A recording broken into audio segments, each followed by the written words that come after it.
Audio Jungle. Audio Jungle. दोस्तों अज मैं तुहाडे नाल बहुत अहम मसले की गल करनी है जिहड़ा साडे सूबे दे नाल साडी कौम दे नाल साडे भविख दे नाल जुड़िया होया वा और वो मसला है कि पिछले दिनी दरबार साहब विखे अकाल तख्त साहब विखे 6 जून नूं जिहड़े समागम होए हर साल की तरह दे जो हमला होया सी 1984 उस नूं लैके उहदे विच ज्ञानी हरप्रीत सिंह जी जिहड़े अकाल तख्त साहब के जत्थेदार ने उन्हां दी मैं तकरीर सुनी आ बहुत बादलील उन्हां दी तकरीर सीगी और उन्हां दा जिहड़ा पत्रकारां दे नाल जिहड़ी सीगी इंट्रोडक्शन ते गलबात सी वो भी मैं सुनी। पत्रकार उन्होंने दोबारा पूछ रहे थे कुछ पत्रकार कि खालिस्तान बारे तुहाडा की विचार है, खालिस्तान बारे तुहाडा की विचार है, खालिस्तान बारे की तुहाडा विचार है। तो ज्ञानी हरप्रीत सिंह जत्थेदार साहब ने कहा कि अगर सानू भारत की सरकार खालिस्तान दे देगी तो असीं ले लांगे। इस गल के उत्ते फिर बहुत बवाल उठा, बहुत सारे टेलीविजन स्टूडियोज़ में डिबेट्स डिस्कशनस हुए और मैं कुछ दिनों तो देख रहा सीगा कि जिहड़े पंजाब के आगू ने वो जो खालिस्तान का जिक्र होता बहुत डरते हैं, बहुत घबराते हैं और बड़ा बेतुकियां दलील ते बड़े आप होदरे बयान देंगे ने घबराहट में आन के, क्योंकि जो तुसी मन तो सच्ची गल नहीं कह रहे बनौटी गल कहते हो तो तुसी किते ना किते धोखा खाओगे। मैं खालिस्तान का हमायती नहीं गा, मैं कोई खालिस्तान की सपोर्ट नहीं करता, पर जिहड़ा ज्ञानी हरप्रीत सिंह जत्थेदार साहब ने दलील दी एक वितकरे की दास्तान गनाई उन्होंने पूरी कि इस तरह जिहड़े सिख सीगे पंजाबी सब तो वड्डा खमियाजा उन्होंने जिहड़ा पाकिस्तान ते भारत का बंटवारा होया उहदे विच सब तो ज़्यादा नुकसान सिखां ने ते पंजाबियों ने उठाया। जायदादां उजड़ गईयां, कतलो गारत हुई, लाशां डिगियां और बहुत वड्डी तादाद में, शायद एडा वड्डा होलोकॉस्ट कभी आम इतिहास में नहीं देखने को मिला। पर उन्होंने भारत का साथ देने का निर्णय लिया और इस तो पहला जो अंग्रेज़ों के नाल लड़ाई चल रही सी तो ये कोई अथकथनी नहीं की कि सब तो वड्डा योगदान भी उस वक्त बहादुर पंजाबियों ते सिखां ने पाया। आप भगत सिंह होना दी, सुखदेव राजगुरू की गल जानते हैं, करनैल सिंह ईसूरी की कुर्बानी जानते हैं, कित्थे गोआ इस देश की आज़ादी में सब तो ज़्यादा फांसियां के रस्से सिखां ने ते पंजाबियों ने चुमे, दूर दराडे काले पानी दीयां कैदा कट्टियां, भारत आज़ाद हो गया। सारे सूबियां नूं, ज्ञानी जी कह रहे हैं मैं नहीं कह रहा, सारे सूबियां नूं अपनी भाषा के आधार के उत्ते सूबे बनाने का अधिकार मिल गया, चाहे वह तमिलनाडु सी, चाहे वह केरला सी, चाहे वह आंध्र प्रदेश सी। पंजाब नूं पंजाबी जुबान के आधार के उत्ते अपना सूबा नहीं बना दिता। फिर साडे पुरखियां ने मोर्चा लाना पिया, जदोजहद करनी पई, कुर्बानियां देनियां पईयां, बहुत मुश्किल के नाल 1966 के विच अज जिहड़ा पंजाब जिस शक्ल में है सानूं पंजाब मिलिया, पर मिलिया लंगड़ा लूला। साडी राजधानी चंडीगढ़ साडे तो बाहर कर दी गई। जिस हरियाणे ने कोई जदोजहद नहीं की, कोई मंग नहीं की सूबे की, उन्होंने ऑटोमैटिकली सूबा मिल गया। जिस हिमाचल प्रदेश ने कभी स्टेट की मंग नहीं की, उन्होंने शिमले की राजधानी भी मिल गई तो उन्होंने सूबा भी मिल गया। साडी पंजाबी बोलते इलाके बाहर रह गए और इत्थे बस नहीं छेती उस वक्त की भारत की सरकार ने यूनीलैटरली पानियां का अवार्ड कर दिता। साडे दरियाई पानी जिहड़े इंटरनैशनल राइपेरियन लॉज नूं छिक्के ते टंग के वो सारे पानी चक के बहुत वड्डी तादाद मिलियन एकड़ फुटां दे विच MAF दे विच राजस्थान नूं देते, हरियाणे नूं देते, दिल्ली नूं देते। ये कोई छोटा वितकरा नहीं सीगा, ये सानूं भारत की आज़ादी विच योगदान पाउण वास्ते ते पाकिस्तान तो उजड़ के भारत विच आउण वास्ते ते इस देश का साथ देने वास्ते, इहदा भविख बनाउण वास्ते सानूं पहला तोहफा दिता गया। पर सिख ते बहादुर पंजाबी कभी पिछे नहीं हटे, चाहे वो 71 की जंग सी पाकिस्तान दे नाल, चाहे वो चीन दे नाल जंग सी, चाहे हुण ताज़ियां कारगिल दीयां जंगां सी, सब तो ज़्यादा फिर मोरे होके पंजाबियों ने लड़ाइयां लड़ियां और ਫਿਰ ਉਹਨਾਂ ਦੇ ਹੀ ਜਿਹੜੇ ਸਰੀਰ ਸੀਗੇ ਖਫਨਾਂ ਦੇ ਵਿੱਚ ਉਹਨਾਂ ਦੇ ਪਿੰਡਾਂ ਵਿੱਚ ਪਹੁੰਚੇ, ਪਰ ਫਿਰ ਵੀ ਉਹ ਪਿੱਛੇ ਨਹੀਂ ਹਟੇ। ਪਾਣੀਆਂ ਦੇ ਇਸ ਕਾਣੀ ਵੰਡ ਤੋਂ ਬਾਅਦ, ਇਸ ਵਿਤਕਰੇ ਤੋਂ ਬਾਅਦ ਫਿਰ ਦਰਬਾਰ ਸਾਹਿਬ ਤੇ ਜਿਹੜਾ 1984 'ਚ ਹਮਲਾ ਹੋਇਆ, ਉਹ ਐਕਸੈਸਿਵ ਯੂਜ਼ ਆਫ ਫੋਰਸ ਸੀ। ਸਾਰੀ ਸਰਕਾਰ ਨੂੰ ਪਤਾ ਸੀਗਾ ਕਿ ਉਦੋਂ ਸ਼ਹੀਦੀ ਪੁਰਬ ਚੱਲ ਰਹੇ ਨੇ, ਬਹੁਤ ਵੱਡੀ ਤਾਦਾਦ ਵਿੱਚ ਸ਼ਰਧਾਲੂ, ਸਾਰੇ ਔਰਤਾਂ, ਬੱਚੇ, ਬਜ਼ੁਰਗ ਦਰਬਾਰ ਸਾਹਿਬ ਦੇ ਅੰਦਰ।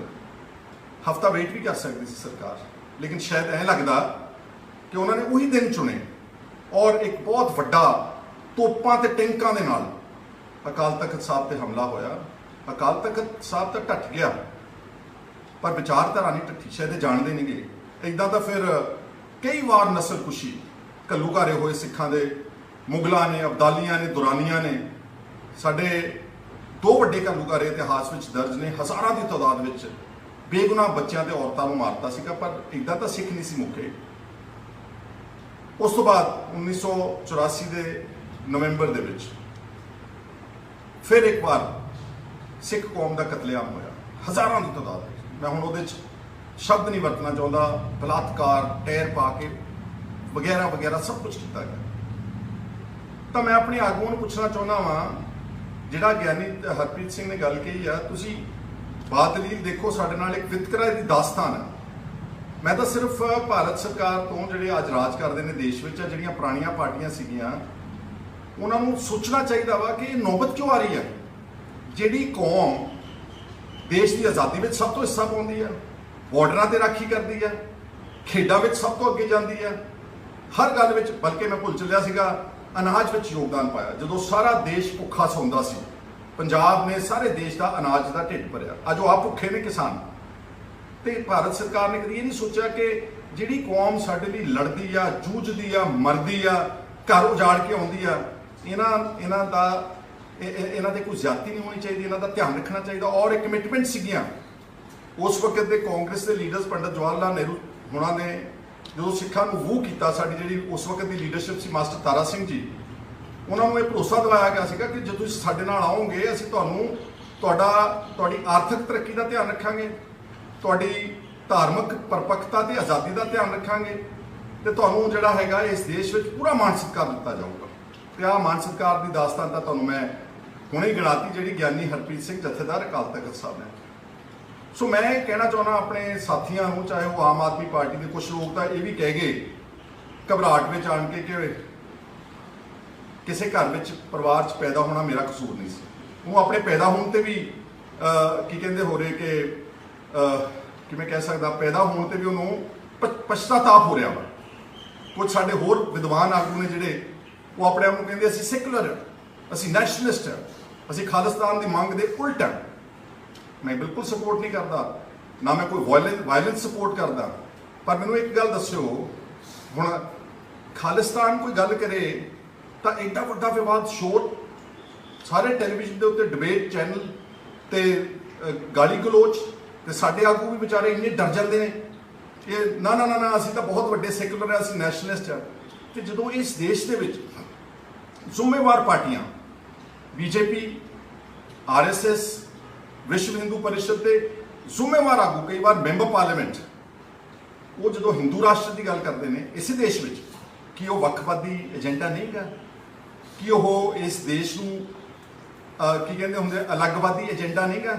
ਕੀ ਉਹ ਇਸ ਦੇਸ਼ ਨੂੰ ਤੋੜਨ ਦੇ, ਕਿਉਂਕਿ ਇਸ ਦੇਸ਼ ਵਿੱਚ ਪੰਥ ਦੇ ਧਰਮ ਨੇ, ਬਹੁਤ ਸਾਰੀਆਂ ਮਾਈਨੋਰਿਟੀਜ਼ ਨੇ, ਜੈਨੀ ਨੇ, ਬੋਧੀ ਨੇ, ਈਸਾਈ ਨੇ, ਮੁਸਲਮਾਨ ਨੇ, ਸਿੱਖ ਨੇ, ਦਲਿਤ ਨੇ, ਕਿ ਉਹਨਾਂ ਦਾ ਸਭ ਨੂੰ ਮਾਣ ਦਿੱਤਾ ਉਹਨਾਂ ਦੇ ਤੋਪਖਾਨੇ ਵਿੱਚ ਪਠਾਨ ਸੀ, ਮੁਗਲ ਸੀਗੇ, ਉਹਨਾਂ ਦੇ ਜਿਹੜੇ ਫੌਜੀ ਜਰਨੈਲ ਸੀਗੇ ਉਹ ਫ੍ਰੈਂਚ ਜਨਰਲ ਸੀਗੇ, ਉਹਨਾਂ ਦੇ ਜਿਹੜੇ ਫੋਰਨ ਮਿਨਿਸਟਰ ਸੀ ਉਹ ਫਕੀਰ ਅਜ਼ੀਜ਼ੁਦੀਨ ਪਾਕਿਸਤਾਨ ਦੇ ਸੀਗੇ ਮੁਸਲਮਾਨ, ਉਹਨਾਂ ਦੇ ਜਿਹੜੇ ਟ੍ਰੈਜਰਰ ਸੀਗੇ ਉਹ ਸਾਡੇ ਸਤਿਕਾਰਯੋਗ ਹਿੰਦੂ ਵੀਰਾਂ ਨੂੰ, ਉਹਨਾਂ ਦੇ ਦੀਵਾਨ ਸਾਹਿਬ ਉਹਨਾਂ ਨੂੰ ਦਿੱਤਾ ਸੀ ਇਹ ਮਾਣ ਸਤਿਕਾਰ।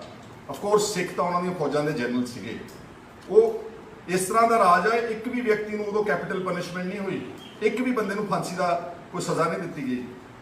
ਸਰਵ ਧਰਮ, ਸਾਰਿਆਂ ਧਰਮਾਂ ਦਾ ਮਾਣ ਸਤਿਕਾਰ ਕੀਤਾ।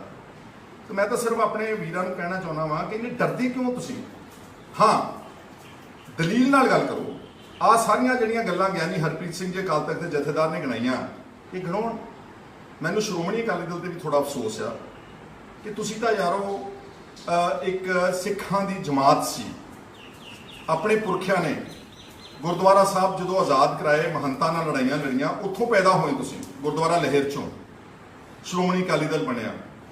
ਮੋਰਚੇ, ਧਰਮ ਯੁੱਧ ਦਾ ਮੋਰਚਾ, ਕਪੂਰੀ ਦਾ ਮੋਰਚਾ, ਪੰਜਾਬੀ ਸੂਬੇ ਦਾ ਮੋਰਚਾ, ਚਾਬੀਆਂ ਦਾ ਮੋਰਚਾ, ਕਿੰਨੇ ਮੋਰਚੇ ਲਾਏ, ਕਿੰਨਿਆਂ ਨੇ ਸ਼ਹਾਦਤਾਂ ਦਿੱਤੀਆਂ। ਤੁਸੀਂ ਵੀ ਡਰਦੇ ਹੋ। ਤੁਸੀਂ ਸਗੋਂ ਉਹਨਾਂ ਨੂੰ ਪੂਰੀ ਦਲੀਲ ਦੇ ਕੇ ਜਿਹੜੀ ਜਥੇਦਾਰ ਸਾਹਿਬ ਨੇ ਦਿੱਤੀ ਉਹ ਸਮਝਾਓ ਕਿ ਸਾਡੇ ਨਾਲ ਵਿਤਕਰਾ ਹੋ ਰਿਹਾ, ਤਾਂ ਇਹ ਬੇਚੈਨੀ ਹੋ ਰਹੀ ਆ। ਜਿਹੜਾ 2020 ਦਾ ਵੀ ਸ਼ੋਰ ਮੱਚਿਆ ਸੀ ਜਦੋਂ ਮੈਂ ਲੀਡਰ ਆਫ ਆਪੋਜੀਸ਼ਨ ਸੀਗਾ, ਮੈਂ ਇਸੇ ਤਰੀਕੇ ਨਾਲ ਦਲੀਲ ਦਿੱਤੀ ਸੀਗੀ। ਹਲੇ ਸੁਣਦੇ ਕੋਈ ਨਹੀਂ ਗੇ ਇੰਟਰਵਿਊ ਵਿਚਾਰ। ਪਹਿਲਾਂ ਇਲਜ਼ਾਮ ਇਹ ਵੱਖਵਾਦੀ ਹੈ, ਇਹ ਅੱਤਵਾਦੀ ਹੈ, ਤੇ ਜਿਹੜਾ ਅੱਤਵਾਦ ਸਟੇਟ ਸਪਾਂਸਰਡ ਟੈਰਰਿਜ਼ਮ ਸਾਡੇ ਦੇ ਉੱਤੇ ਕਹਿਰ ਮਚਾਇਆ ਗਿਆ, ਜਿਹੜਾ ਹਜ਼ਾਰਾਂ ਦੀ ਤਾਦਾਦ ਵਿੱਚ ਬੇਗੁਨਾਹ ਔਰਤਾਂ, ਬੱਚਿਆਂ, ਬਜ਼ੁਰਗਾਂ ਨੂੰ 1984 ਦੇ ਵਿੱਚ ਨਾ ਸਿਰਫ ਦਿੱਲੀ ਬਲਕਿ ਸਾਰੇ ਦੇਸ਼ ਦੇ ਵਿੱਚ ਕਤਲੋਗਾਰਤ ਕੀਤਾ ਗਿਆ, ਉਹ ਸਟੇਟ ਸਪਾਂਸਰਡ ਟੈਰਰਿਜ਼ਮ ਨਹੀਂ ਸੀਗਾ। ਮੈਂ ਵਾਇਲੈਂਸ ਦੇ ਹੱਕ 'ਚ ਨਹੀਂਗਾ, ਮੈਂ ਖਿਲਾਫ ਹਾਂ। ਪਰ ਜਦੋਂ ਇੰਡੀਵਿਜੂਅਲ ਵਾਇਲੈਂਸ ਕਰਦੇ ਨੇ ਨਾ, ਉਹਨਾਂ ਵਾਸਤੇ ਆਪਣੇ ਕੋਲ ਮਸ਼ੀਨ ਆ, ਆਪਣੇ ਕੋਲ ਸੰਵਿਧਾਨ ਆ, ਆਪਣੇ ਕੋਲ ਕੋਰਟ ਨੇ, ਆਪਣੇ ਕੋਲ ਕਚਹਿਰੀਆਂ, ਆਪਣੇ ਕੋਲ ਪੁਲਿਸ ਆ। ਸਜ਼ਾ ਦਿਓ ਉਹਨਾਂ ਨੂੰ। ਤੇ ਜੇ ਉਹੀ ਕੰਮ ਸਟੇਟ ਜਿਹੜੀ ਕਿ ਆਰਗੇਨਾਈਜ਼ਡ ਇੱਕ ਪਾਵਰ ਆ, ਜੇ ਉਹੀ ਲੋਕਾਂ ਨੂੰ, ਬੇਦੋਸ਼ਾਂ ਨੂੰ ਮਾਰਨ ਤੇ ਉਤਰ ਆਵੇ, ਉਸ ਨੂੰ ਅੱਤਵਾਦ ਨਹੀਂ ਕਹਿੰਦੇ ਤਾਂ ਕੀ ਹੋਰ ਕਹਿੰਦੇ ਨੇ?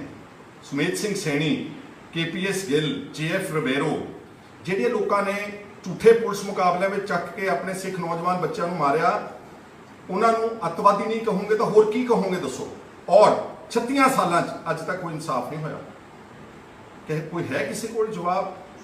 ਔਰ ਮੈਨੂੰ ਅਫਸੋਸ ਨਾਲ ਕਹਿਣਾ ਪੈਂਦਾ, ਸਾਡੇ ਅਕਾਲੀ ਵੀਰ, ਸਾਡੇ ਆਮ ਆਦਮੀ ਦੇ, ਸਾਡੇ ਉਹਨਾਂ ਨੂੰ ਇਹੀ ਜ਼ੋਰ ਲੱਗਾ ਰਹਿੰਦਾ ਕਿ ਅਸੀਂ ਸੈਕੂਲਰ ਹਾਂ, ਅਸੀਂ ਨੈਸ਼ਨਲਿਸਟ ਹਾਂ, ਸਾਡੀ ਪਾਰਟੀ ਸਾਰੇ ਧਰਮਾਂ ਦਾ ਸਤਿਕਾਰ ਕਰਦੀ। ਕਰਨਾ ਚਾਹੀਦਾ ਵਾ, ਪਰ ਇੰਨਾ ਡਰਦੇ ਕਿਉਂ, ਇੰਨਾ ਘਬਰਾਉਂਦੇ ਕਿਉਂ? ਹਲੇ ਵੀ ਸਾਨੂੰ ਸਰਟੀਫਿਕੇਟ ਦੇਣਾ ਪਊਗਾ ਭਾਰਤ ਵਿੱਚ ਰਹਿਣ ਵਾਸਤੇ ਕਿ ਅਸੀਂ ਦੇਸ਼ ਭਗਤ ਹਾਂ। ਇੰਨਾ ਕੁਝ ਕਰਨ ਤੋਂ ਬਾਅਦ, ਇੰਨੀਆਂ ਕੁਰਬਾਨੀਆਂ, ਇੰਨੇ ਫਾਂਸੀਆਂ, ਭਗਤ ਸਿੰਘ ਵਰਗੇ ਬਹਾਦਰ ਯੋਧੇ ਅਨੇਕਾਂ ਨੇ, ਹਲੇ ਮੈਂ ਗਿਣਾ ਨਹੀਂ ਸਕਦਾ ਕਿਉਂਕਿ ਸਮਾਂ ਇਜਾਜ਼ਤ ਨਹੀਂ ਦਿੰਦਾ। ਸਾਰਾ ਇਸ ਦੇਸ਼ ਦਾ ਅਨਾਜ ਦਾ ਭੰਡਾਰ ਭਰ ਦਿੱਤਾ, ਬਾਰਡਰਾਂ ਦੇ ਉੱਤੇ ਰਾਖੀ ਕਰ ਦਿੱਤੀ, ਸਪੋਰਟਸ ਨੰਬਰ 1 ਦੇ ਉੱਤੇ ਲੈ ਗਏ ਮਿਲਖਾ ਸਿੰਘ ਜੀ ਵਰਗੇ, ਔਰ ਹੋਰ ਬਹੁਤ ਸਾਰੇ ਹਾਕੀ ਦੇ ਸਾਡੇ ਖਿਡਾਰੀ। ਅੱਜ ਦੀ ਡੇਟ ਵਿੱਚ ਪ੍ਰਗਟ ਸਿੰਘ ਬੈਠੇ ਨੇ ਜਲੰਧਰ ਦੇ MLA, ਇਹਨਾਂ ਨੇ ਜਦੋਂ ਜਾ ਕੇ ਬਾਹਰ ਝੰਡਾ ਝੂਲਦਾ 올림픽ਸ ਦੇ ਵਿੱਚ, ਤੇ ਸਾਡੀ ਭਾਰਤ ਦੀ ਸ਼ਾਨ ਬਣਦੀ ਹੈ ਨਾ। ਪਰ ਫਿਰ ਵੀ ਸਾਨੂੰ ਇਹ ਹਲੇ ਸਰਟੀਫਿਕੇਟ ਦੇਣਾ ਪੈਂਦਾ ਵਾ ਕਿ ਅਸੀਂ ਨੈਸ਼ਨਲਿਸਟ ਹਾਂ। ਜਿਹੜੇ ਸੁਮੇਧ ਸਿੰਘ ਸੈਣੀ, ਇਹਨਾਂ ਨੂੰ ਕੋਈ ਸਰਟੀਫਿਕੇਟ ਨਹੀਂ, ਬੰਦੇ ਵੀ ਮਾਰ ਦੇਣ। KPS ਗਿੱਲ ਸਾਹਿਬ, JF ਰਿਬੇਰੋ, ਦਿੱਲੀ ਵਿੱਚ ਪੁਲਿਸ ਦੀ ਹਾਜ਼ਰੀ ਵਿੱਚ, ਰਾਜਧਾਨੀ ਦੇ ਵਿੱਚ ਏਡੇ ਵੱਡੇ ਪੱਧਰ ਤੇ ਕਤਲੋਗਾਰਤ ਹੋ ਜੇ, ਉਹਨਾਂ ਲੋਕਾਂ ਨੂੰ ਕੋਈ ਸਰਟੀਫਿਕੇਟ ਨਹੀਂ ਦੇਣਾ ਪੈਂਦਾ। ਇਸ ਲਈ ਮੇਰੇ ਵੀਰੋ, ਇਸੇ ਕਰਕੇ ਅਸੀਂ ਕਹਿੰਦੇ ਆ ਕਿ ਸਾਨੂੰ ਖੇਤਰੀ ਪਾਰਟੀ ਦੀ ਲੋੜ ਹੈ। ਸ਼੍ਰੋਮਣੀ ਅਕਾਲੀ ਦਲ ਸਾਡੀ ਬੈਸਟ ਪਾਰਟੀ ਸੀਗੀ। ਅਨਫੋਰਚੂਨੇਟਲੀ ਸਾਡੇ ਜਦੋਂ ਇਸ ਪਰਿਵਾਰ ਦੇ ਹੱਥ ਵਿੱਚ ਆ ਕੇ ਉਹਨਾਂ ਨੇ ਸਾਰਾ ਉਸ ਦਾ ਏਜੰਡਾ ਖਤਮ ਕਰ ਦਿੱਤਾ। ਉਹਦਾ ਜਿਹੜੇ ਸਾਡੇ ਸੂਬੇ ਦੇ, ਸਾਡੇ ਕੌਮ ਦੇ ਇੰਟਰਸਟ ਸੀਗੇ, ਉਹਨਾਂ ਨੂੰ ਕੰਪਰੋਮਾਈਜ਼ ਕਰਤਾ, ਸਿਰਫ ਸੱਤਾ ਵਿੱਚ ਰਹਿਣ ਵਾਸਤੇ, ਥੋੜਾ ਬਹੁਤਾ ਵਪਾਰ ਚਲਾਉਣ ਵਾਸਤੇ, ਥੋੜਾ ਬਹੁਤਾ ਧਨ ਦੌਲਤ ਇਕੱਠਾ ਕਰਨ ਵਾਸਤੇ। ਜੇ ਅੱਜ ਫਰਜ਼ ਕਰੋ ਪੰਜਾਬ ਦੇ ਵਿੱਚ ਜੈਨੂਅਨ ਰੀਜਨਲ ਪਾਰਟੀ ਹੋਵੇ, ਜਿਹੜੀ ਆਹ 10 ਗੱਲਾਂ ਜਿਹੜੇ ਵਿਤਕਰੇ ਹੋਏ ਨੇ, ਤੇ 10 ਗੱਲਾਂ ਜਿਹੜੇ ਸਾਡੇ ਪੰਜਾਬ ਨੂੰ ਇਸ ਵਕਤ ਚੁਣੌਤੀਆਂ ਦਰਪੇਸ਼ ਨੇ, ਚਾਹੇ ਉਹ ਡਰੱਗਸ ਦੀ ਹੈ, ਚਾਹੇ ਉਹ ਆਰਥਿਕ ਸੰਕਟ ਦੀ ਹੈ, ਚਾਹੇ ਉਹ ਐਜੂਕੇਸ਼ਨ ਦੀ ਹੈ, ਚਾਹੇ ਉਹ ਹੈਲਥ ਕੇਅਰ ਦੀ ਹੈ, ਚਾਹੇ ਉਹ ਕਰਪਸ਼ਨ ਦੀ ਹੈ, ਚਾਹੇ ਉਹ ਜਿਹੜੀਆਂ ਸਾਨੂੰ ਕਿਸਾਨਾਂ ਦੀ ਆਤਮ ਹੱਤਿਆ, ਚਾਹੇ ਉਹ ਦਲਿਤਾਂ ਦੀਆਂ ਨੇ, ਚਾਹੇ ਉਹ ਗੁਰਬਤ ਦੀ, ਚਾਹੇ ਉਹ ਮਿਡਲ ਕਲਾਸ ਦੀ, ਚਾਹੇ ਇੰਡਸਟਰੀ ਦੀ ਹੈ। 10 ਗੱਲਾਂ ਤੋਂ ਜ਼ਿਆਦਾ ਨਹੀਂ ਗਈਆਂ। ਕੀ ਅਸੀਂ ਪੰਜਾਬ ਦੇ ਵਿੱਚ ਐਡੇ ਨਾ ਅਹਿਲ ਤੇ ਨਲਾਇਕ ਬੰਦੇ ਆ ਪੰਜਾਬ ਦੇ ਵਿੱਚ ਕਿ 3.25 ਕਰੋੜ ਆਬਾਦੀ ਚੋਂ ਸਾਡੇ ਕੋਲ 5, 7, 10 ਬੰਦੇ ਚੰਗੇ ਨਹੀਂ ਗੇ ਜਿਹੜੇ ਪੰਜਾਬ ਨੂੰ ਆਪਣੀ ਅਗਵਾਈ ਕਰ ਸਕਣ? ਔਰ ਇਹ ਜਿਹੜਾ ਮੈਂ ਅੱਜ ਤੁਹਾਨੂੰ ਇਹ ਗੱਲ ਦਿੱਤਾ, ਮੈਂ ਉਦਾਹਰਨ ਦੇ ਰਿਹਾ ਕਿ ਕਿਸ ਤਰ੍ਹਾਂ ਮੂੰਹ ਲੈ ਕੇ ਭੱਜਦੇ ਨੇ ਦੂਜੀਆਂ ਪਾਰਟੀਆਂ ਵਾਲੇ, ਕਿਉਂਕਿ ਉਹਨਾਂ ਨੇ ਉੱਥੇ ਵੀ ਵੋਟਾਂ ਲੈਣੀਆਂ ਨੇ। ਕਾਂਗਰਸ ਨੇ ਵੀ ਹਰਿਆਣੇ, ਦਿੱਲੀ, ਪੰਜਾਬ, ਮੱਧ ਪ੍ਰਦੇਸ਼, ਉੱਤਰ ਪ੍ਰਦੇਸ਼ ਵਿੱਚ ਵੋਟਾਂ ਲੈਣੀਆਂ ਨੇ। ਦੇ cannot speak for the interest of Punjab the way that Punjab leaders can speak hair ਇਨ ਪੰਜਾਬ। ਇਹੀ ਗੱਲ ਹੁਣ ਆਮ ਆਦਮੀ ਪਾਰਟੀ ਤੇ ਵੀ ਲੱਗ ਗਈ। ਭਗਵੰਤ ਸਿੰਘ ਮਾਨ ਦਾ ਜਾਂ ਤਾਂ ਇਹਨਾਂ ਲੋਕਾਂ ਨੂੰ ਪਿਛੋਕੜ ਨਹੀਂ ਪਤਾ, ਜਾਂ ਇਹਨਾਂ ਨੇ ਕੋਈ ਇਤਿਹਾਸ ਨਹੀਂ ਪੜ੍ਹਿਆ ਚੰਗੀ ਤਰ੍ਹਾਂ ਨਾਲ ਕਿ ਸਾਡੇ ਨਾਲ ਕੀ ਕੀ ਵਾਪਰਿਆ ਤੇ ਸਾਡੇ ਪੁਰਖਿਆਂ ਦੀਆਂ ਕੀ ਕੀ ਕੁਰਬਾਨੀਆਂ ਸੀ। ਇਹਨਾਂ ਨੇ ਪੜ੍ਹਿਆ ਨਹੀਂ ਚੱਜ ਨਾਲ। ਇੰਨੇ ਘਬਰਾਹਟ ਵਿੱਚ ਆਣ ਕੇ ਬੀਬੀ ਬਲਜਿੰਦਰ ਕੌਰ ਨੇ ਆਪਣੇ ਪਰਿਵਾਰ ਨੂੰ ਹੀ ਇੱਕ ਕਿਸਮ ਦਾ ਕੀ ਕਹਿੰਦੇ ਆ ਕਿ ਤਲਾਂਜਲੀ ਦੇ ਦਿੱਤੀ। ਔਰ ਹੋਰ ਵੀ ਇਹਨਾਂ ਦੇ ਕੁਝ ਆਗੂ ਬੋਲਦੇ ਨੇ, ਠੀਕ ਆ, ਗੁੱਡ ਗਵਰਨੈਂਸ ਹੋਣੀ ਚਾਹੀਦੀ ਹੈ। ਮੰਨ ਲਿਆ ਕਿ ਐਜੂਕੇਸ਼ਨ ਤੇ ਹਸਪੀਟਲ ਜਿੱਦਾਂ ਦਿੱਲੀ ਦੇ ਵਿੱਚ ਬਣਨੇ, ਸਾਡੇ ਵੀ ਬਣਨੇ ਚਾਹੀਦੇ ਆ, ਪਰ ਇੱਕ ਗੱਲ ਯਾਦ ਰੱਖਿਓ, ਜੇ ਤੁਹਾਡੀ ਇਸ ਦਸਤਾਰ ਦਾ ਸਤਿਕਾਰ ਨਹੀਂ, ਜੇ ਤੁਹਾਡੇ ਬੱਚੇ ਮਹਿਫੂਜ਼ ਨਹੀਂ ਗਏ, ਜੇ ਤੁਹਾਡੇ ਬੱਚਿਆਂ ਨੂੰ ਚੱਕ ਕੇ ਝੂਠੇ ਪੁਲਿਸ ਮੁਕਾਬਲਿਆਂ ਵਿੱਚ ਮਾਰ ਕੇ 36 ਸਾਲ ਪੁਲਿਸ ਵਾਲੇ ਬਚ ਸਕਦੇ ਨੇ, ਜੇ ਤੁਹਾਡਾ ਮਾਣ ਸਤਿਕਾਰ ਨਹੀਂਗਾ, ਜੇ ਤੁਹਾਡੀ ਇੰਡੀਪੈਂਡੈਂਸ ਨਹੀਂਗੀ, ਜੇ ਤੁਹਾਨੂੰ ਫਰੀडम ਆਫ ਐਕਸਪ੍ਰੈਸ਼ਨ ਨਹੀਂਗਾ, ਫਰੀडम ਆਫ ਲੈਂਗੁਏਜ ਨਹੀਂਗੀ, ਤੇ ਉੱਥੇ ਤੁਸੀਂ ਕੀ ਕਰ ਸਕਦੇ? ਐ ਤਾਂ ਫਿਰ ਜੇ ਸੜਕਾਂ ਬਣਾਉਣੀਆਂ ਹੁੰਦੀਆਂ, ਸਕੂਲ ਬਣਾਉਂਦੇ ਹੁੰਦੇ, ਡਿਸਪੈਂਸਰੀਆਂ, ਤੇ ਅਫਗਾਨਿਸਤਾਨ ਅਮਰੀਕਾ ਕੋਲੋਂ ਜੋ ਮਰਜ਼ੀ ਬਣਵਾ ਲੈਂਦਾ, ਫਿਰ ਨਾਲ ਲੜਦਾ ਉਹਨਾਂ ਦੇ ਨਾਲ। ਲੜ ਕੇ ਪਹਿਲਾਂ ਰਸ਼ੀਆ ਨਾਲ ਲੜੇ, ਰਸ਼ੀਆ ਟੁੱਟ ਗਿਆ, ਹੁਣ ਅਮਰੀਕਾ ਮਿੰਟਾਂ ਕੱਢ ਕੇ ਤਾਲਿਬਾਨ ਦੀਆਂ, ਮੈਂ ਕਿਸੇ ਦਾ ਸਪੋਰਟਰ ਨਹੀਂਗਾ, ਮਾਈਂਡ ਯੂ, ਮੈਂ ਵਾਇਲੈਂਸ ਨੂੰ ਸਪੋਰਟ ਨਹੀਂ ਕਰਦਾ, ਪਰ ਉਹਨਾਂ ਨੇ ਆਪਣੀ ਆਈਡੈਂਟਿਟੀ ਨੂੰ ਬਚਾਉਣ ਵਾਸਤੇ ਅਫਗਾਨਿਸਤਾਨ ਨੇ ਅਮਰੀਕਾ ਵਰਗੇ ਸਭ ਤੋਂ ਤਾਕਤਵਰ ਸ਼ਕਤੀ ਦੇ ਨਾਲ ਲੜਾਈ ਲੜੀ, ਕਈ ਦਹਾਕੇ ਲੜੀ, ਔਰ ਹੁਣ ਅਮਰੀਕਾ ਜਾਨ ਬਚਾ ਕੇ ਉਸੇ ਤਾਲਿਬਾਨ ਦੇ ਨਾਲ ਸਮਝੌਤਾ ਕਰਕੇ ਤੇ ਫੋਰਸਿਸ ਨੂੰ ਵਿਦਡਰਾ ਕਰ ਰਿਹਾ। ਕਿਉਂ ਕਰ ਰਿਹਾ ਅਫਗਾਨਿਸਤਾਨ? ਉਹਨਾਂ ਨੂੰ ਵੀ ਸਕੂਲ ਚੰਗੇ ਲੱਗਦੇ ਨੇ, ਉਹਨਾਂ ਨੂੰ ਵੀ ਹਸਪਤਾਲ ਤੇ ਡਿਸਪੈਂਸਰੀਆਂ ਤੇ ਮਾੜੇ ਮੋਟੇ ਮੁਹੱਲਾ ਕਲੀਨਿਕ ਚੰਗੇ ਲੱਗਦੇ ਨੇ, ਪਰ ਜਿੱਥੇ ਉਹਨਾਂ ਦੀਆਂ ਔਰਤਾਂ ਦਾ ਬਲਾਤਕਾਰ ਕਰਨ ਬਾਹਰ ਦੇ ਦੇਸ਼ਾਂ ਦੇ ਆਣ ਕੇ ਫੌਜੀ, do you think they will ever agree to so called fake development? ਔਰ ਵੈਸੇ ਵੀ ਦੱਸਣਾ ਮੈਨੂੰ 70 ਸਾਲਾਂ ਦੇ ਵਿੱਚ, ਚਲੋ ਪੰਜਾਬ ਨੂੰ ਤਾਂ ਛੱਡ ਦਿਓ, ਤੁਸੀਂ ਕਹਿੰਦੇ ਕਿ ਪੰਜਾਬ ਮਾੜੀ ਲੀਡਰਸ਼ਿਪ ਦੇ ਹੱਥ ਵਿੱਚ ਸੀਗਾ, ਮੈਨੂੰ ਦੱਸ ਦਿਓ ਬਾਕੀ ਦੇਸ਼ ਵਿੱਚ ਕਿੰਨੀ ਕੁ ਪੁਖਤਾ ਡਿਵੈਲਪਮੈਂਟ ਹੋਈ ਆ। ਸੋ ਸਾਡਾ ਮੰਨਣਾ ਵਾ ਕਿ ਡਿਵੈਲਪਮੈਂਟ ਚਾਹੀਦੀ ਆ, ਪਰ ਡਿਵੈਲਪਮੈਂਟ ਦੇ ਨਾਲ ਤੁਹਾਡਾ ਮਾਣ ਸਤਿਕਾਰ, ਤੁਹਾਡੀ ਹਿਫਾਜ਼ਤ, ਤੁਸੀਂ ਇਸ ਦੇਸ਼ ਵਿੱਚ ਇੱਕ ਨੰਬਰ ਦੇ ਨਾਗਰਿਕ ਹੋਵੋ। ਹਾਲੇ ਤੱਕ ਸਾਨੂੰ ਜਿਹੜਾ ਸੁਨੇਹਾ ਦਿੱਤਾ ਗਿਆ ਨਾ, ਉਹ ਸਾਨੂੰ ਸੈਕੰਡ ਰੇਟ ਸਿਟੀਜ਼ਨ ਦਾ ਦਿੱਤਾ ਗਿਆ। ਸੈਕੰਡ ਰੇਟ ਸਿਟੀਜ਼ਨ ਕਹਿੰਦੇ ਨੇ, ਲੋਕੀ ਡਰਦੇ ਨੇ, ਬਾਦਲ ਸਾਹਿਬ ਵੀ ਡਰਨਗੇ, ਕੈਪਟਨ ਸਾਹਿਬ ਵੀ ਡਰਨਗੇ, ਮੈਨੂੰ ਪਤਾ ਵਾ ਕਿ ਇਸ ਤਰ੍ਹਾਂ ਦੀ ਗੱਲ ਕਰਕੇ ਤੁਹਾਡੇ ਤੇ ਮੁਕੱਦਮਾ ਦਰਜ ਕੀਤਾ ਜਾ ਸਕਦਾ ਵਾ, ਪਰ ਜੇ ਆਪਾਂ ਦੱਸਾਂਗੇ ਹੀ ਨਹੀਂ ਦੁਨੀਆ ਨੂੰ, ਜੇ ਸਾਡੇ ਦੇਸ਼ ਦੀ ਸਰਕਾਰ ਨੂੰ ਅਸੀਂ ਯਾਦ ਹੀ ਨਹੀਂ ਕਰਾਵਾਂਗੇ ਕਿ ਸਾਡੇ ਨਾਲ ਤੁਸੀਂ ਵਾਅਦੇ ਕੀ ਕੀਤੇ ਸੀਗੇ, ਤੇ ਹੁਣ ਤੁਸੀਂ ਪਿਛਲੇ 72 ਸਾਲ ਵਿੱਚ ਸਾਡੇ ਨਾਲ ਤੁਹਾਡਾ ਰਵੱਈਆ ਕੀ ਆ, ਤੇ ਫਿਰ ਕੌਣ ਕਵੇਗਾ ਮੇਰੇ ਵੀਰੋ ਗੱਲ ਇਹ? ਇਸ ਲਈ ਮੇਰੇ ਪੰਜਾਬ ਦੇ ਆਗੂਆਂ ਨੂੰ ਹੱਥ ਜੋੜ ਕੇ ਬੇਨਤੀ ਆ ਕਿ ਨਾ ਘਬਰਾਓ, ਇਸ ਤਰ੍ਹਾਂ ਬਾਦਲੀਲ ਗੱਲ ਕਰੋ, ਆਰਗੂਮੈਂਟ ਕਰੋ, ਹਾਂ ਗਾਲੀ ਗਲੋਚ ਨਾ ਕਰੋ, ਆਪਣਾ ਪੱਖ ਠੀਕ ਰੱਖੋ, ਔਰ ਕਿਸੇ ਦੇ ਧਰਮ ਦੇ ਖਿਲਾਫ ਨਾ ਬੋਲੋ। ਸਾਨੂੰ ਤਾਂ ਵੈਸੇ ਹੀ ਨਹੀਂ ਸਿਖਾਇਆ ਗਿਆ। ਸਰਬੱਤ ਦਾ ਭਲਾ ਗੁਰੂ ਸਾਹਿਬ ਸਾਨੂੰ ਕੁੱਟ ਕੇ ਭਰ ਕੇ ਗਏ ਨੇ, ਤਾਈਓ ਤਾਂ ਸਿੱਖ ਜਿਹੜੇ ਨੇ ਉਹ ਸੀਰੀਆ 'ਚ ਵੀ ਫਿਰੀ ਜਾਂਦੇ ਨੇ। ਜਿੱਥੇ ਦੁਨੀਆ ਦੇ ਵਿੱਚ ਕਿਤੇ ਮਾਇਨਮਾਰ ਦੇ ਵਿੱਚ ਹੁਣੇ ਰੋਹਿੰਗਾਸ ਦਾ, ਮਾਈਨੋਰਿਟੀਜ਼ ਦਾ ਬਲਾਤਕਾਰ ਹੋਏ ਔਰਤਾਂ ਦੇ, ਉੱਥੇ ਪਹੁੰਚੇ ਹੋਏ ਸੀਗੇ ਸਿੱਖ ਮਦਦ ਕਰਨ ਵਾਸਤੇ।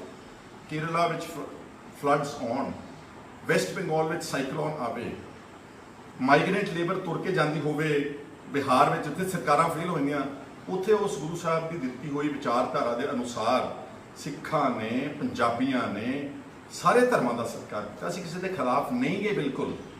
ਮੈਂ ਤੁਹਾਨੂੰ ਇੱਕ ਹੋਰ ਛੋਟੀ ਜਿਹੀ ਗੱਲ ਕਰਕੇ ਖਤਮ ਕਰਨ ਲੱਗਿਆ। ਜਦੋਂ ਅਨੰਦਪੁਰ ਸਾਹਿਬ ਦਾ ਰੈਜ਼ੋਲੂਸ਼ਨ ਹੋਇਆ ਨਾ, ਮੇਰੇ ਪਿਤਾ ਜੀ ਵੀ ਅਕਾਲੀ ਦਲ ਵਿੱਚ ਸੀ ਉਸ ਵੇਲੇ, ਜਦੋਂ ਅਨੰਦਪੁਰ ਸਾਹਿਬ ਦਾ ਰੈਜ਼ੋਲੂਸ਼ਨ ਹੋਇਆ, ਇਸੇ ਤਰ੍ਹਾਂ ਹੀ ਜਿੱਦਾਂ ਹੁਣ ਡਰਾਉਂਦੇ ਨੇ ਨਾ ਗਿਆਨੀ ਹਰਪ੍ਰੀਤ ਸਿੰਘ ਜਥੇਦਾਰ ਦੇ ਬਿਆਨ ਤੇ ਡਿਬੇਟਸ ਹੋ ਗਏ, ਅੱਤਵਾਦੀ, ਵੱਖਵਾਦੀ, ਅਲੱਗਵਾਦੀ, ਇੱਦਾਂ ਹੀ ਅਨੰਦਪੁਰ ਸਾਹਿਬ ਦੇ ਮਤੇ ਨੂੰ ਬਗੈਰ ਕਿਸੇ ਨੇ ਪੜ੍ਹਨ ਤੋਂ, ਇਹ ਤਾਂ ਐਂਟੀ ਨੈਸ਼ਨਲ ਰੈਜ਼ੋਲੂਸ਼ਨ ਹੈ, ਇਹ ਤਾਂ ਦੇਸ਼ ਨੂੰ ਤੋੜਨ ਵਾਲਾ ਰੈਜ਼ੋਲੂਸ਼ਨ ਹੈ। ਤੇ ਮੇਰੇ ਵੀਰੋ, ਅਨੰਦਪੁਰ ਸਾਹਿਬ ਦਾ ਮਤਾ ਤਾਂ ਗੂਗਲ ਤੇ ਅਵੇਲੇਬਲ ਹੈ, ਪੜ੍ਹ ਲਓ। ਉਹਦੇ ਵਿੱਚ ਕੀ ਹੈਗਾ? ਉਹਦੇ ਵਿੱਚ ਸਿਰਫ ਵੱਧ ਅਧਿਕਾਰਾਂ ਦੀ ਗੱਲ ਕੀਤੀ ਗਈ, ਸਟੇਟਸ ਦੀ, ਉਹਦੇ ਵਿੱਚ ਫੈਡਰਲ ਢਾਂਚੇ ਦੀ ਗੱਲ ਕੀਤੀ ਗਈ ਸੀ, ਤਾਂ ਕਿ ਹਰ ਸੂਬਾ ਪ੍ਰਫੁੱਲਤ ਹੋ ਸਕੇ। ਅੱਜ ਦੀ ਡੇਟ ਵਿੱਚ ਸਾਨੂੰ ਵੱਧ ਅਧਿਕਾਰ ਤਾਂ ਕੀ ਦੇਣੇ ਸੀਗੇ, ਹੌਲੀ ਹੌਲੀ ਸਾਡੇ ਅਧਿਕਾਰ ਕੱਟਦੇ ਅੱਜ ਸਾਡੇ ਕੋਲ ਸਭ ਕੁਝ ਚਲੇ ਗਿਆ ਸੈਂਟਰ ਦੇ ਕੋਲ। ਆ ਜਿਹੜਾ ਹੁਣ ਕੈਪਟਨ ਸਾਹਿਬ ਤੇ ਬਾਦਲ ਸਾਹਿਬ ਦੀ ਕੁੱਕੜ ਲੜਾਈ ਹੁੰਦੀ ਨਾ GST ਨੂੰ ਲੈ ਕੇ, ਇਹ GST ਸਾਡਾ ਅਖੀਰਲਾ ਵਿੱਤੀ ਅਧਿਕਾਰ ਸੀਗਾ, ਜਿਹੜਾ ਕੇਂਦਰ ਦੀ ਸਰਕਾਰ ਨੇ GST ਬਣਾ ਕੇ ਸਾਡੇ ਕੋਲ ਵਿੱਤੀ ਅਧਿਕਾਰ ਵੀ ਖੋਲੇ। ਅਸਲ ਵਿੱਚ ਸਟੇਟਸ ਜਿਹੜੀਆਂ ਨੇ ਉਹ ਹੁਣ ਗਲੋਰੀਫਾਈਡ ਮਿਊਨਿਸਪੈਲਿਟੀਜ਼ ਨੇ, ਜਿੱਦਾਂ ਮਿਊਨਿਸਪਲ ਕਮੇਟੀਆਂ ਹੁੰਦੀਆਂ ਜਿਹਨਾਂ ਕੋਲ ਕੋਈ ਅਧਿਕਾਰ ਨਹੀਂਗਾ। ਤਾਈਓ ਸਾਡੇ ਤੇ ਕਰਜ਼ਾ ਚੱਲ ਰਿਹਾ, ਕਿਉਂਕਿ ਸਾਨੂੰ ਅਸੀਂ ਟੈਕਸ ਹੀ ਨਹੀਂ ਇਕੱਠਾ ਕਰ ਸਕਦੇ, ਅਸੀਂ ਆਪਣੇ ਰਿਸੋਰਸਿਸ ਨਹੀਂ ਇਕੱਠੇ ਕਰ ਸਕਦੇ, ਔਰ ਸਾਡੀਆਂ ਨੀਤੀਆਂ ਬਣੀਆਂ ਬਣਾਈਆਂ ਦਿੱਲੀੋਂ ਆਉਂਦੀਆਂ। ਸਰਵ ਸਿੱਖਿਆ ਅਭਿਆਨ ਦਿੱਲੀੋਂ, ਰੂਰਲ ਹੈਲਥ ਮਿਸ਼ਨ ਦਿੱਲੀੋਂ, ਪ੍ਰਧਾਨ ਮੰਤਰੀ ਗ੍ਰਾਮ ਸੜਕ ਯੋਜਨਾ ਦਿੱਲੀੋਂ, ਲੇਬਰ ਦੀ ਮਨਰੇਗਾ ਸਕੀਮ ਦਿੱਲੀੋਂ। ਕਦੀ ਹੋ ਸਕਦਾ ਵਾ ਕਿ ਜਿਹੜੀ ਚੀਜ਼ ਕੇਰਲਾ, ਤਾਮਿਲਨਾਡੂ ਤੇ ਆਂਧਰਾ 'ਚ ਲਾਗੂ ਹੁੰਦੀ ਆ, ਉਹੀ ਗੱਲ ਪੰਜਾਬ 'ਚ ਲਾਗੂ ਹੋ ਜਾਵੇਗੀ? ਪੈਸੇ ਵੇਸਟ ਹੋ ਰਹੇ ਨੇ, ਬਰਬਾਦ ਹੋ ਰਹੇ ਨੇ। ਸੋ ਅਨੰਦਪੁਰ ਸਾਹਿਬ ਦੇ ਮਤੇ ਵਿੱਚ ਕੁਝ ਵੀ ਐਂਟੀ ਨੈਸ਼ਨਲ ਨਹੀਂ ਸੀਗਾ, ਪਰ ਇੱਦਾਂ ਹੀ ਡਰਾ ਕੇ ਟੀਵੀਜ਼ ਨੇ, media unfortunately I'm sorry to say, ਬਗੈਰ ਸਮਝੇ ਦੇਖੇ ਇੰਨਾ ਡਰਾਇਆ ਕਿ ਸਾਡੇ ਅਕਾਲੀ ਦਲ ਦੇ ਆਗੂ ਅਨੰਦਪੁਰ ਦੇ ਮਤੇ ਨੂੰ ਹੀ ਛੱਡ ਗਏ। ਉਸ ਮਤੇ ਵਿੱਚ ਅੱਜ ਵੀ ਅੱਛੀ ਤਰ੍ਹਾਂ ਦੇਖ ਲਓ, ਉਹਨਾਂ ਨੇ ਕਿਹਾ ਸੀਗਾ ਸ਼ਾਇਦ 4 ਡਿਪਾਰਟਮੈਂਟਸ ਗਵਰਨਮੈਂਟ ਆਫ ਇੰਡੀਆ ਰੱਖੇ, ਡਿਫੈਂਸ, ਕਮਿਊਨੀਕੇਸ਼ਨ, ਫਾਈਨੈਂਸ ਐਂਡ ਇੱਕ ਹੋਰ ਸੀਗਾ ਕੋਈ ਸ਼ਾਇਦ ਐਕਸਟਰਨਲ ਅਫੇਅਰਸ। ਬਾਕੀ ਸਾਰੇ ਮਹਿਕਮੇ ਸਟੇਟਾਂ ਨੂੰ, ਅਮਰੀਕਾ ਦੇ ਵਿੱਚ ਸਾਰੀਆਂ ਸਟੇਟਾਂ ਨੂੰ ਅਧਿਕਾਰ ਹੈ, ਸਟੇਟਾਂ ਨੂੰ ਨਹੀਂ, ਕਾਉਂਟੀਜ਼ ਨੂੰ, ਜ਼ਿਲ੍ਹਿਆਂ ਨੂੰ ਆਪਣਾ ਅਧਿਕਾਰ ਹੈ, ਆਪਣਾ ਮੇਅਰ ਚੁਣ ਲੈਂਦੇ ਨੇ, ਆਪਣੀ ਪੁਲਿਸ ਲਾ ਲੈਂਦੇ ਨੇ। ਦੇਖ ਲਓ ਕਿੱਥੇ ਪਹੁੰਚਿਆ ਹੋਇਆ ਦੇਸ਼। ਇਸ ਲਈ ਮੇਰੇ ਸਾਰੇ ਵੀਰਾਂ ਨੂੰ ਅੱਜ ਦੇ ਇਸ ਬਹੁਤ ਸੰਜੀਦਾ ਸਬਜੈਕਟ ਤੇ ਮੇਰੀ ਬੇਨਤੀ ਹੈ, ਇੱਕ ਤਾਂ ਪੰਜਾਬ ਦੇ ਆਗੂਆਂ ਨੂੰ ਕਿ ਇੱਦਾਂ ਡਰ ਕੇ ਘਬਰਾ ਕੇ ਭੱਜੋ ਨਾ, ਦਲੀਲ ਪੇਸ਼ ਕਰੋ, ਆਪਣੇ ਹਕੂਕ ਮੰਗੋ, ਜੋ ਸਾਡੇ ਨਾਲ ਵਿਤਕਰਾ ਹੋਇਆ ਉਸ ਦਾ ਇਨਸਾਫ ਮੰਗੋ। ਤੇ ਦੂਸਰਾ ਹੈਗਾ ਕਿ ਕੇਂਦਰ ਸਰਕਾਰ ਨੂੰ ਸਮਝਣਾ ਚਾਹੀਦਾ ਵਾ, ਮੈਂ ਕਿਸੇ ਪਾਰਟੀ ਵਿਸ਼ੇਸ਼ ਨੂੰ ਨਹੀਂ ਕਹਿ ਰਿਹਾ, ਸਾਰੀਆਂ ਹੀ ਪਾਰਟੀਆਂ ਦੇ ਲੋਕਾਂ ਨੂੰ ਮੇਰੀ ਅਪੀਲ ਹੈ ਹੱਥ ਜੋੜ ਕੇ ਕਿ ਦੇਖੋ ਤਾਂ ਸਹੀ ਤੁਸੀਂ ਕੀ ਕੁਝ ਕੀਤਾ ਸਾਡੇ ਨਾਲ। ਇਹਦੇ ਬਾਵਜੂਦ ਵੀ ਸਿੱਖ ਜਿਹੜੇ ਨੇ, ਉਹ ਪੰਜਾਬੀ ਨੇ, ਉਹ ਇਸ ਦੇਸ਼ ਦੀ ਤਰੱਕੀ ਵਿੱਚ ਸਭ ਤੋਂ ਅੱਗੇ ਹਿੱਸਾ ਪਾ ਰਹੇ। ਇਹ ਸਮਾਂ ਮੰਗਦਾ ਕਿ 36 ਸਾਲ ਪਹਿਲਾਂ ਹੋਇਆ ਬੇਇਨਸਾਫੀ, ਉਸ ਨੂੰ ਸੈਟ ਰਾਈਟ ਕਰ ਦਿਓ। ਕੁਛ ਵੀ ਨਹੀਂਗਾ ਕੰਮ, ਕੁਛ ਵੀ ਨਹੀਂਗਾ, ਗਵਰਨਮੈਂਟਾਂ ਚਾਹੁਣ ਇਹ ਹਫ਼ਤਿਆਂ ਮਹੀਨਿਆਂ ਦਾ ਕੰਮ ਹੈ ਸਜ਼ਾ ਦੇਣੀ। ਇਸ ਲਈ ਇੱਕ ਤਾਂ ਉਹ ਠੀਕ ਕਰੋ ਤੇ ਇੱਕ ਸਟੇਟਾਂ ਨੂੰ ਉਹਨਾਂ ਦੇ ਅਧਿਕਾਰ ਵਾਪਸ ਦਿਓ। ਤੁਸੀਂ ਜੰਮੂ ਕਸ਼ਮੀਰ ਜਿਹੜਾ ਬਿੱਲ ਪਾਸ ਕੀਤਾ ਉਹਦਾ ਫਾਇਦਾ ਨਹੀਂ ਹੋਇਆ ਤੁਹਾਨੂੰ ਕੋਈ। ਤੁਸੀਂ ਦੱਸੋ ਕਿੰਨਿਆਂ ਨੇ ਜਾ ਕੇ ਜੰਮੂ ਕਸ਼ਮੀਰ ਦੇ ਵਿੱਚ, ਬਾਹਰਲਿਆਂ ਨੇ ਜਾ ਕੇ ਉੱਥੇ ਪ੍ਰਾਪਰਟੀਆਂ ਤੇ ਜ਼ਮੀਨਾਂ ਲੈ ਰਹੀਆਂ ਨੇ, ਲਈਆਂ ਕਿਸੇ ਨੇ? ਤੁਹਾਡਾ ਮਕਸਦ ਤਾਂ ਇਹ ਸੀਗਾ ਕਿ 370 ਧਾਰਾ ਤੋੜ ਕੇ ਜੰਮੂ ਕਸ਼ਮੀਰ ਦੇ 2 ਟੋਟੇ ਕਰਕੇ ਜੰਮੂ ਕਸ਼ਮੀਰ ਨੂੰ ਯੂਨੀਅਨ ਟੈਰੀਟਰੀ ਬਣਾ ਕੇ ਅਸੀਂ ਉੱਥੇ ਡੈਮੋਗ੍ਰਾਫਿਕ ਚੇਂਜ ਲਿਆਵਾਂਗੇ। ਅਸੀਂ ਬਾਹਰੋਂ ਭਾਰਤ ਵਿੱਚੋਂ ਬੰਦੇ ਭੇਜ ਕੇ ਉੱਥੇ ਵੈਲੀ ਦੇ ਵਿੱਚ ਉਹਨਾਂ ਦੀ ਆਬਾਦੀ ਦਾ ਸੰਤੁਲਨ ਖਤਮ ਕਰ ਦਿਆਂਗੇ। ਕੋਈ ਗਿਆ ਉੱਥੇ? ਕੋਈ ਜਾਵੇਗਾ ਉੱਥੇ? ਇਸ ਤਰ੍ਹਾਂ ਦੇ ਭੈਭੀਤ ਮਾਹੌਲ ਵਿੱਚ ਉਹਨਾਂ ਨਾਲ ਇੱਕ ਮਜ਼ਾਕ ਹੋਇਆ, ਉਹਨਾਂ ਦੇ ਜ਼ਖਮਾਂ ਤੇ ਜਿੱਦਾਂ ਜੈਨੂਅਨਲੀ ਕਿਸੇ ਨੂੰ ਕਹਿੰਦੇ ਕਿ ਲੂਣ ਛਿੜਕਣ ਦੇ ਬਰਾਬਰ ਉਹ ਸਾਰੀ ਗੱਲ ਕੀਤੀ ਗਈ ਆ। ਉਸ ਨੂੰ ਵੀ ਸੁਧਾਰ ਕਰਨਾ ਚਾਹੀਦਾ। ਉਹ ਵੀ ਮਾਈਨੋਰਿਟੀਜ਼ ਨੇ, ਉਹ ਵੀ ਇਸ ਦੇਸ਼ ਵਿੱਚ ਘੱਟ ਗਿਣਤੀ ਨੇ। ਜੇ ਆਪਾਂ ਘੱਟ ਗਿਣਤੀਆਂ ਨੂੰ ਇਸ ਤਰੀਕੇ ਨਾਲ ਟੈਰਰਾਈਜ਼ ਕਰਾਂਗੇ, ਸਟੇਟ ਟੈਰਰਿਜ਼ਮ ਦੇ ਥਰੂ, ਆ ਜਿਹੜਾ ਸਿਟੀਜ਼ਨ ਅਮੈਂਡਮੈਂਟ ਬਿੱਲ ਆਇਆ CAA, ਇਕੱਲੇ ਇੱਕ ਮੁਸਲਮਾਨਾਂ ਨੂੰ ਟਾਰਗੇਟ ਕਰਕੇ ਕਹਿ ਦਿੱਤਾ ਕਿ ਤੁਹਾਨੂੰ ਅਸੀਂ ਨਾਗਰਿਕਤਾ ਨਹੀਂ ਦੇਵਾਂਗੇ। ਕਿਉਂ ਨਹੀਂ ਦਿਓਗੇ? ਕੀ ਕਰ ਦਿੱਤਾ ਉਹਨਾਂ ਨੇ? ਜਿਹੜੇ ਬੈਠੇ ਨੇ ਸਾਰੇ ਦੇਸ਼ ਵਿੱਚ, ਕੀ ਮਾੜਾ ਕੀਤਾ ਉਹਨਾਂ ਨੇ? ਕੀ ਉਹਨਾਂ ਨੇ ਬਾਕੀ ਨਾਗਰਿਕਾਂ ਵਾਂਗੂ ਟੈਕਸ ਨਹੀਂ ਦਿੱਤਾ? ਜਾਂ ਉਹਨਾਂ ਨੇ ਇਸ ਦੇਸ਼ ਦੀ ਹਿਫਾਜ਼ਤ ਵਿੱਚ ਫੌਜਾਂ 'ਚ ਨਹੀਂ ਗਏ? ਬਹੁਤ ਸਾਰੇ ਮੁਸਲਮਾਨ ਫੌਜ ਵਿੱਚ ਫੜਦੇ ਨੇ। ਸੋ ਮੈਂ ਜ਼ਾਤ-ਪਾਤ ਧਰਮ ਦੇ ਵਿੱਚ ਫਿਰ ਨਹੀਂ ਜਾਂਦੇ, ਪਤਾ ਨਹੀਂ ਕੀ ਕੁਛ ਇਲਜ਼ਾਮ ਲਾ ਦੇਣਾ ਸ਼ੁਭ ਤਾਂ ਨਹੀਂ। ਉਮੀਦ ਕਰਦਾ ਜਿਹੜੇ ਸਮਝਦਾਰ ਲੋਕ ਨੇ, ਚਾਹੇ ਉਹ ਮੇਰੇ ਹਿੰਦੂ ਭਰਾ ਨੇ, ਚਾਹੇ ਉਹ ਮੁਸਲਮਾਨ ਨੇ, ਚਾਹੇ ਸਿੱਖ, ਜੈਨੀ, ਬੋਧੀ, ਜਿਹੜੇ ਸਮਝਦਾਰ ਨੇ, ਉਹ ਇਸ ਗੱਲ ਨੂੰ ਇੱਕ ਪੋਜ਼ਿਟਿਵ ਪਰਸਪੈਕਟਿਵ 'ਚ ਲੈਣਗੇ, ਨੈਗੇਟਿਵ 'ਚ ਨਹੀਂ ਲੈਣਗੇ। ਤੇ ਜਿਹੜੇ ਨਾ ਸਮਝ ਨੇ, ਜਿਨ੍ਹਾਂ ਨੇ ਸਹੁੰ ਖਾਧੀ ਆ ਕਿ ਅਸੀਂ ਗਾਲ ਕੱਢਣੀ ਆ, ਆਪਣੀ ਧੀ ਭੈਣ ਨੂੰ ਆਪ ਹੀ ਗਾਲ ਕੱਢਣੀ, ਆਪ ਹੀ ਉਹਨਾਂ ਦੇ ਸਾਹਮਣੇ ਜਦੋਂ ਲਿਖਾਂਗੇ ਤੁਹਾਡੀਆਂ ਧੀਆਂ ਭੈਣਾਂ ਪੜ੍ਹਨੀਆਂ, ਉਹਨਾਂ ਨੂੰ ਖੁੱਲ੍ਹੀ ਆਜ਼ਾਦੀ ਕਿ ਤੁਸੀਂ ਜੋ ਕੁਛ ਮਰਜ਼ੀ ਲਿਖ ਸਕਦੇ ਹੋ। ਔਰ ਫਿਰ ਮੈਂ ਰੀਇਟਰੇਟ ਕਰਦਾ ਕਿ ਪੰਜਾਬ ਨੂੰ ਇੱਕ ਖੇਤਰੀ ਪਾਰਟੀ ਦੀ ਲੋੜ ਹੈ ਜਿਹੜੇ ਤੁਹਾਡੇ ਹਕੂਕ ਨੂੰ ਸਹੀ ਮਾਇਨਿਆਂ ਵਿੱਚ ਡਿਫੈਂਡ ਕਰ ਸਕੇ। ਬਹੁਤ ਬਹੁਤ ਸ਼ੁਕਰੀਆ, ਸਾਰਿਆਂ ਦਾ ਧੰਨਵਾਦ। Thank you.